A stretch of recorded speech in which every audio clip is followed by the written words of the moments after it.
प्यारे बच्चों नमस्कार। उम्मीद करता हूँ आप सभी ठीक ठाक होंगे। तो आज का हमारा जो चैप्टर है वो है लॉस्ट स्प्रिंग और इसकी जो राइटर हैं वो हैं अनीस जंग।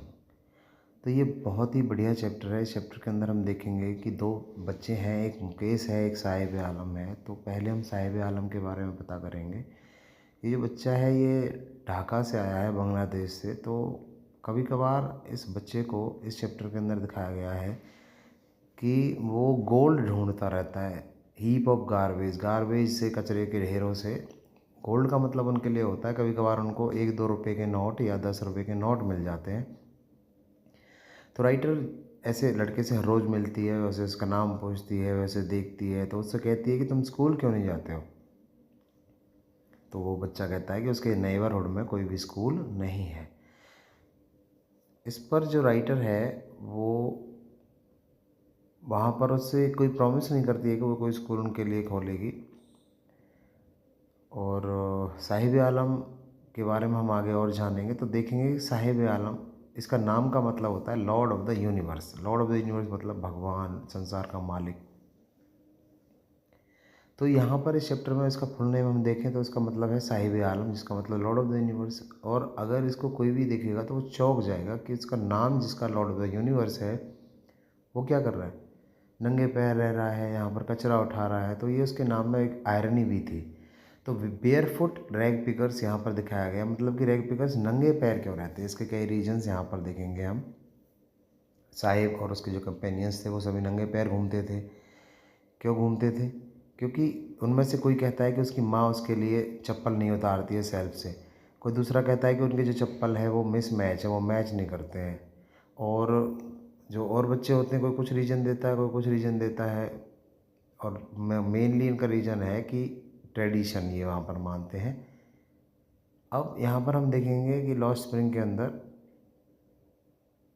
इस चैप्टर में मेनली तो हम देखेंगे कि जो बच्चे होते हैं उन्हें बचपन में काम करना पड़ता है। तो उनका जीवन में से ना स्प्रिंग ऋतु, जैसे ऋतुओं में हमारी स्प्रिंग ऋतु होती है बसंत, ऐसे ही बचपन होता है हमारा बसंत। तो उनके जीवन में से चाइल्डहुड का निकल जाना, यही हमारा यहाँ पर लॉस्ट स्प्रिंग को दर्शाता है। अब हम इसमें देखेंगे चैप्टर में आगे कि किस प्रकार से जो बच्चे थे इस चैप्टर के अंदर वो कहाँ कहाँ रहते हैं, नंगे पैर क्यों रहते हैं, उनकी कॉलोनी कहाँ है, वो देखेंगे। तो मोस्ट ऑफ द रेपिकल्स जो है ना वो वहाँ पर कहाँ से आई हैं, इमिग्रेंट्स हैं बांग्लादेश। और यहाँ पर कहाँ रहते हैं, सीमापुरी में रहते हैं। बॉर्डर एरिया है दिल्ली का। कि घर जो है वो किससे बने हुए हैं, मड से बने हुए हैं, कीचड़ से, तारपलिन से बने हुए हैं। इनमें ना ड्रेनेज है, ना रनिंग वाटर है। इनमें फूड इनके लिए ज़्यादा अहमियत रखता है आइडेंटिटी से। तो ये लोग इसलिए यहाँ पर रहना पसंद करते हैं क्योंकि वहाँ पर ये भूखे मर रहे थे। इनके खेत जो थे, इनके घर जो थे, वो हेल स्टॉर्म्स के द्वारा डिस्ट्रॉय कर दिए गए थे। इसलिए जो बच्चे हैं ये दिल्ली में आकर बांग्लादेश से रहने लगे हैं। अब इनका हम देखेंगे तो ऐसे बच्चों का जो होता है ना, ये कई बार इन्हें भूखा सोना पड़ता है। तो इससे बेटर क्या है कि ये सारे जो बच्चे हैं वो कचरा उठाते हैं। कचरे में से इन्हें कभी कभार गोल्ड के रूप में मिल जाता है पैसा। पैसा जो होता है उसको गोल्ड मानते हैं।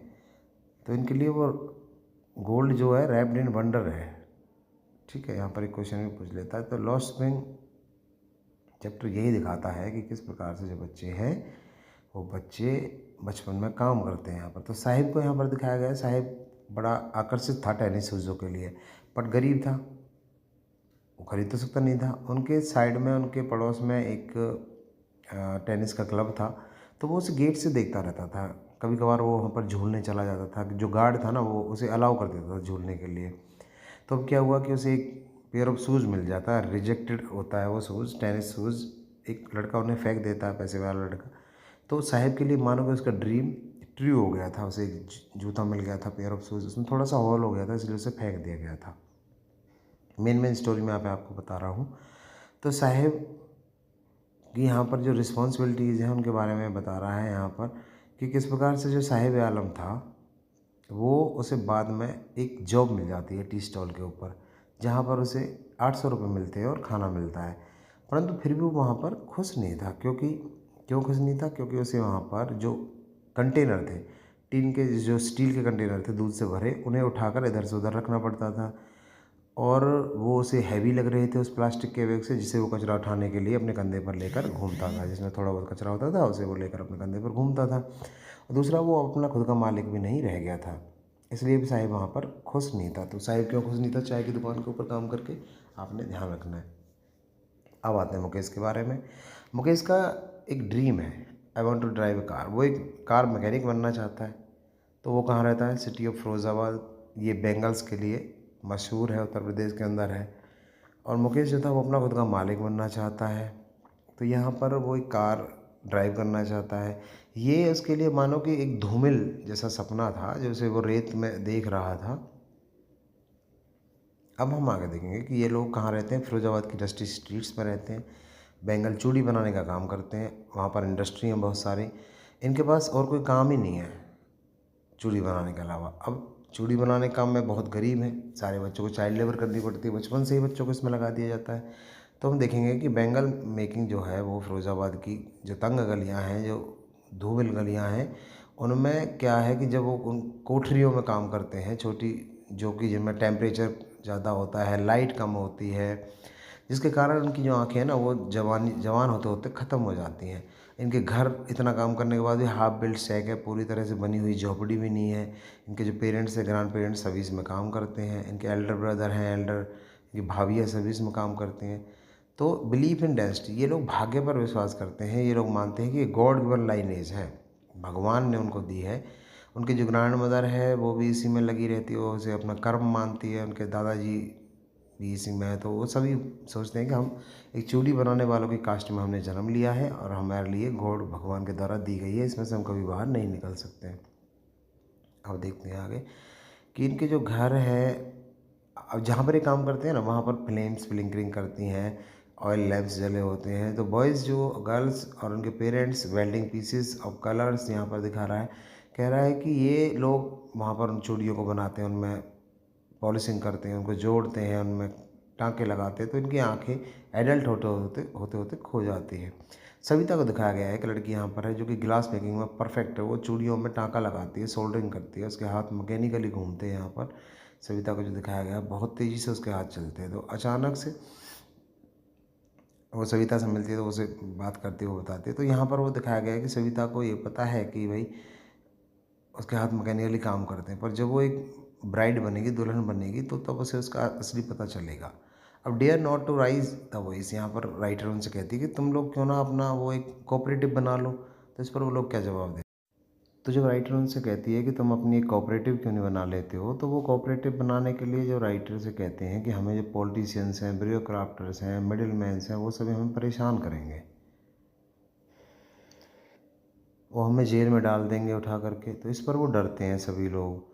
अब इसमें यहाँ पर जो डरते क्यों थे? क्योंकि वो लोग गरीब थे। पॉलिटिशियंस चाहते थे कि उनका कोई कुछ ऐसा ना बने।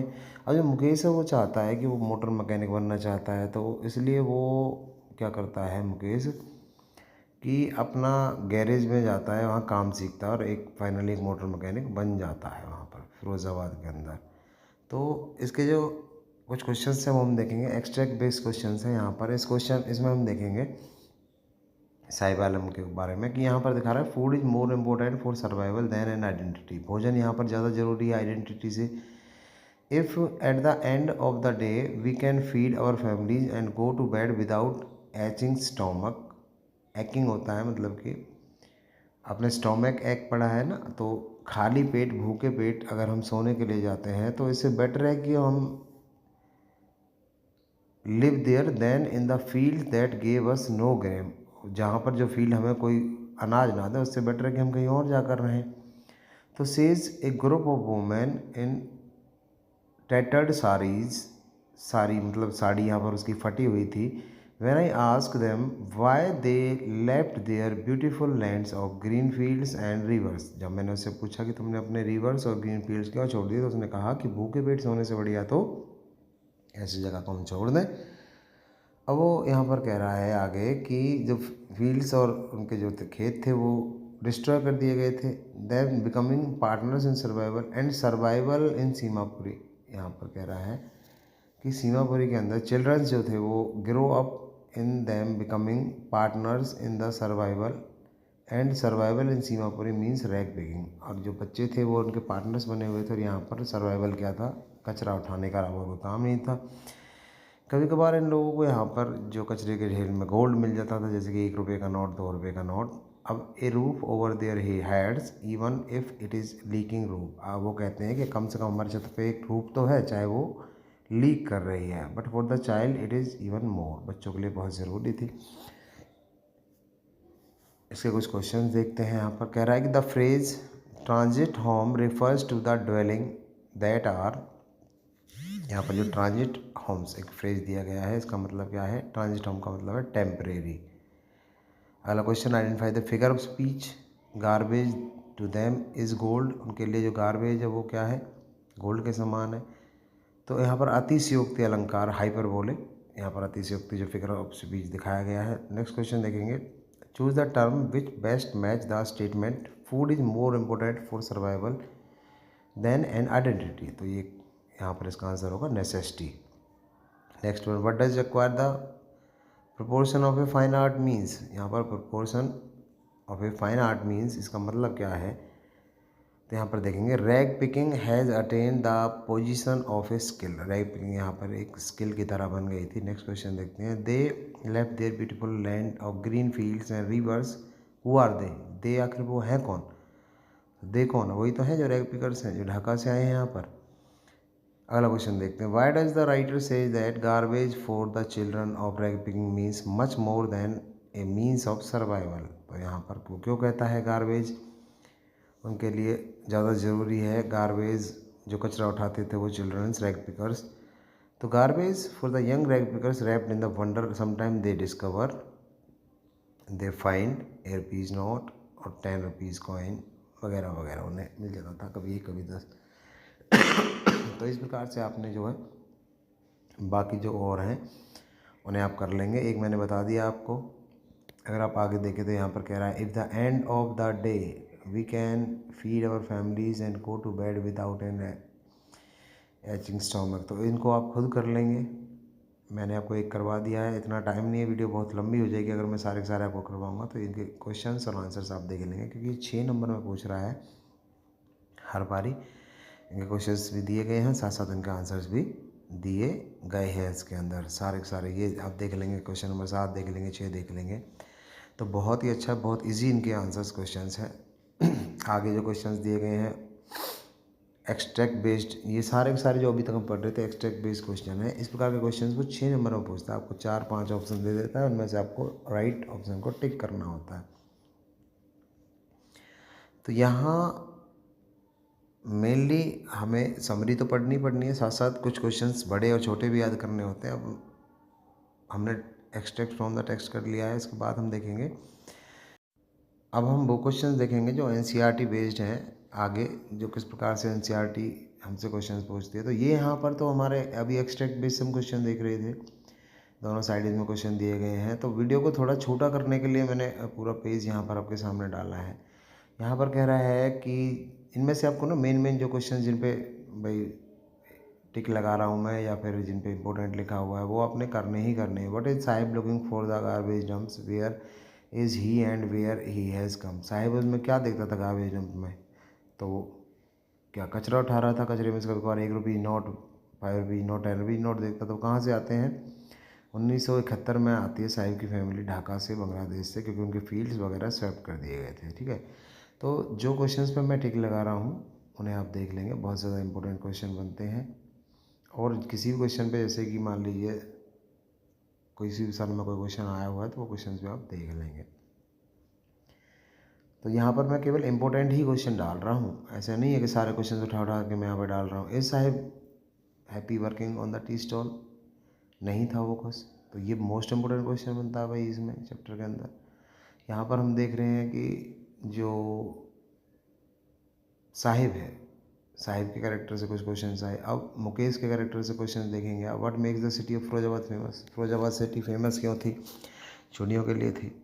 मेंशन द हैज़ार्डस, ये बहुत इंपॉर्टेंट क्वेश्चन बनता है कि वहाँ पर जो कंडीशंस थी वो कितनी ख़राब थी, उन कंडीशंस के बारे में आपने बताना है। जो गिलास फर्नेसेस में बच्चे काम करते थे या लोग काम करते थे, वहाँ लाइट नहीं होती थी, बहुत ज़्यादा हाई टेम्परेचर होता था, अंधेरा होता था, बच्चे अंधे हो जाते थे जब तक वो जवान होते थे, ये सारे आप देख लेंगे। अब मुकेश का एटीट्यूड डिफरेंट सिचुएशंस में भी जो डिफरेंट कैसे था, मुकेश का जो एटीट्यूड था वो ये बहुत इंपॉर्टेंट क्वेश्चन है भाई। अपनी फैमिली से कैसे अलग था, क्योंकि मुकेश तो अपनी फैमिली की तरह उस लाइनेज में जुड़ना नहीं चाहता था, वो चाहता था एक मोटर मैकेनिक बनना, इसलिए वो थोड़ा सा अलग था अपनी फैमिली से। तो यहाँ पर ये क्वेश्चन देखिए बहुत इंपॉर्टेंट है। What could be some of the reasons for the migration of the people from the village to cities. गाँव से लोग शहरों की तरफ क्यों पलायन करते हैं, ये इंपॉर्टेंट क्वेश्चन है भाई, इसको छोड़ना नहीं है, आ जाता है पेपर में, ये भी हमने करना है। तो जिन जिन पे मैं टिक लगा रहा हूँ ना वो इंपॉर्टेंट क्वेश्चन है, वो आपने करने हैं। अब ये क्वेश्चन नंबर 3 देखिए। What forces conspire to keep the workers in the bangle industry of Firozabad in poverty. आखिर वो क्या रीजन्स थे जिसके कारण जो फिरोजाबाद के अंदर जो लोग थे बेंगल इंडस्ट्री में काम करने के बाद भी गरीब ही रहते थे। ये सारे रीजन्स देख लेना आप, मनी रेंटर्स, ब्यूरोक्राफ्टर्स, उनके। अच्छा, ये सब अदर इम्पोर्टेंट क्वेश्चंस भी इसमें डाले हुए हैं, ये इम्पोर्टेंट क्वेश्चन देख लेना आप। ये थोड़ा छोटा दिख रहा है आपको क्योंकि 2 पेजेस एक साथ में डाले गए हैं। क्यों डाले गए हैं, ताकि वीडियो बहुत ज़्यादा लंबी ना बने। अब इम्पोर्टेंट क्वेश्चन तो CBSE कहीं से भी उठा कर क्वेश्चन पूछ रही है, इसलिए कम से कम मैंने कोशिश की है। यहाँ एक बड़ा क्वेश्चन दिया गया है। Despite the difficulties that Mukesh family goes through, his grand mother believe that there is occupation is their destiny. इतनी मुसीबतों के बाद भी उसकी ग्रैंड मदर कहती है कि भाई ये हमारा भाग्य है। तो किस प्रकार से, state your response in 30 to 40 words with evidence, ये आपने करना है क्वेश्चन। ये बहुत ज़्यादा इंपॉर्टेंट क्वेश्चन है। Why do you think that Mukesh is content of dream of cars and does not dream of flying a plane. वो प्लेन क्यों नहीं उड़ाना चाहता था, केवल कार ही चलाना चाहता था। ये क्वेश्चन आप देख लेंगे तो उनके वहाँ से बहुत सारे प्लेन उड़ते थे, मगर क्योंकि वो उनकी रीच से आउट थे तो इसलिए मुकेश जो था ना वो एक कार मैकेनिक बनना चाहता है। अगला क्वेश्चन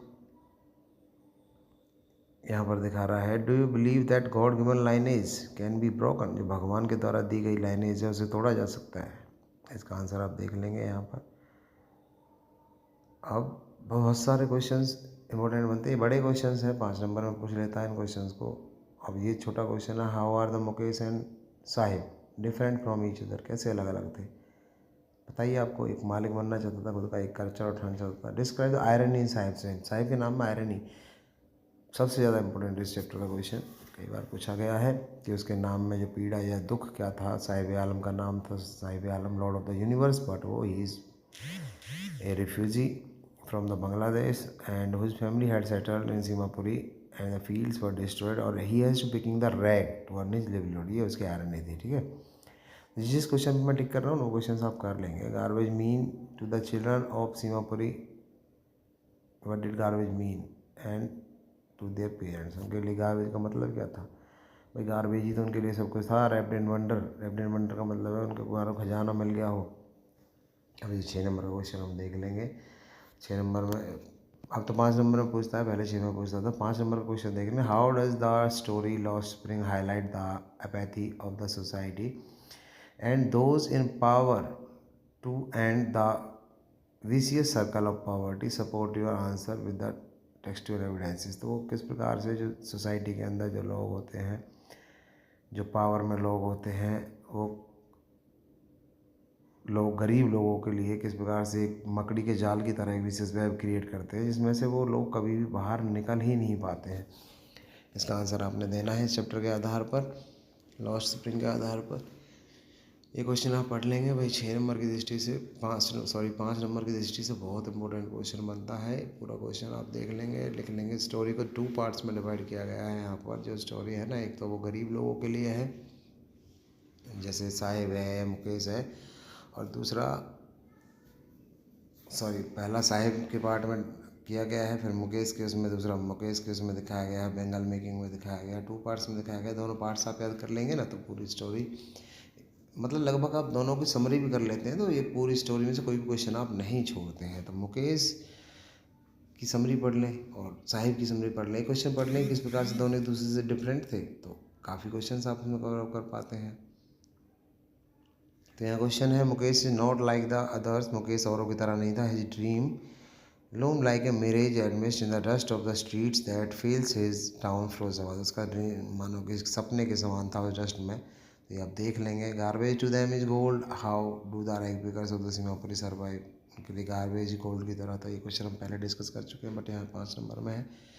बड़ा क्वेश्चन है ये। बड़े क्वेश्चन आप 2-3 कर लेते हैं ना 5 नंबर वाले, तो पूरे चैप्टर आप इसमें कवर कर जाते हैं। छोटे क्वेश्चन सारे इनमें आ जाते हैं, बस हमें बड़े क्वेश्चन को अच्छी तरह से ध्यान से करना होता है। ये आप सारे कर लेंगे। और ज़्यादातर तो क्वेश्चन इसमें कवर कर लिए गए हैं। अगर फिर भी कोई क्वेश्चन रहता है तो आप कमेंट में डाल सकते हैं कि सर ये क्वेश्चन रह रहा है।